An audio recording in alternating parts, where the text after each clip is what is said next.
అడుగుతున్నారు. రేపేమో చివరి సోమవారం కదా, దీపారాధన ఎలా వెలిగించాలి అనేది మాకు అర్థం కావటం లేదు, ఒక్కసారి చూపించండి అని. అలాగే ఒక ఆవిడ నాకు మెసేజ్ కూడా పెట్టిన విషయం ఏంటంటే, కొబ్బరి దీపాలు వెలిగించడం వల్ల నేను సమస్య నుంచి బయట పడ్డానండి, ఇవి అస్తమాను వెలిగించచ్చా అని అడిగారు.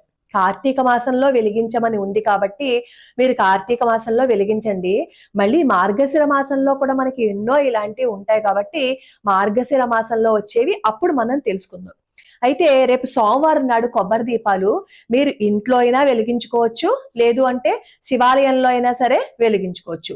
ఇంట్లో వెలిగించిన, శివాలయంలో వెలిగించిన, ముందు కొబ్బరికాయ అక్కడ కొడతాం కదా, ఇలా ఉంటాయి కదా కొబ్బరి చిప్పలు, ఇవి మేము పొద్దున్న పూజ చేసేసిన తర్వాత ఉన్న కొబ్బరి చిప్పలు అనమాట, అందుకే ఇలా ఉన్నాయి. ఈ పీచు తీసేయండి.